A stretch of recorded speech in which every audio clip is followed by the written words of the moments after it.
I think that's our biggest crisis, is that fathers and men just don't lead. Even if they love Jesus, they just don't lead. They don't have that capacity. They don't think about it. They're very passive. What's up, guys? Welcome to 5 Minute Fatherhood.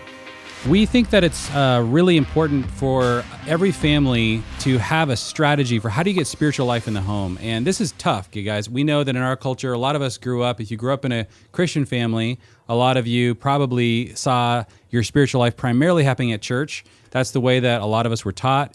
And even if you are a new believer, you're going to see that as sort of the primary way that people think about their spiritual life. And so is it important to have a spiritual life in the home?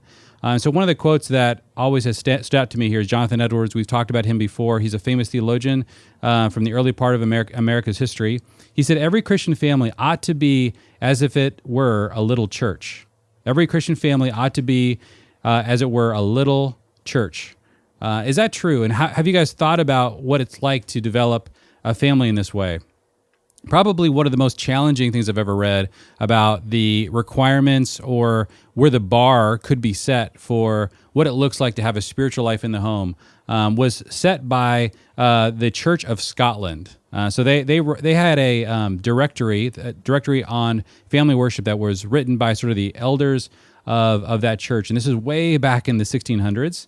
And so let me read this to you guys. I'm curious how you respond to this, Jeff. He says, having required that the minister and ruling elders make diligent search whether there were families under their care neglecting this matter of family worship, the assembly went on to say, quote, and if any such family be found, the head of the family is to be first admonished privately to amend his fault. This is saying, so if there is a father who is not leading his family spiritually in some kind of family worship experience, privately to amend his fault. And in case of his continuing therein, he is to be gravely and sadly reproved by the session. After which reproof, Wow. if he be found still to neglect family worship, let him be for his obstinacy in such an offense suspended and debarred from the Lord's Supper till he amend.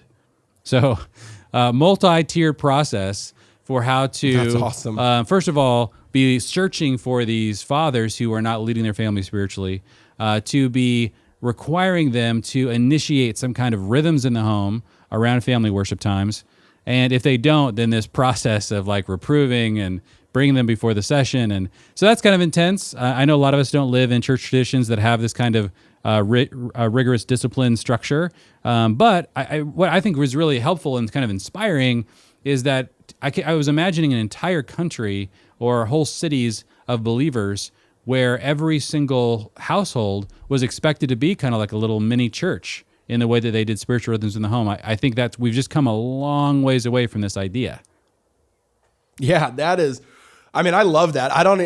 What's crazy too is there's two things there. One, first of all, I feel like, man, what would that even do for the Western church today? Like, I think that's our biggest crisis, is that fathers and men just don't lead. Even if they love Jesus, they just don't lead. They don't have that capacity. They don't think about it. They're very passive.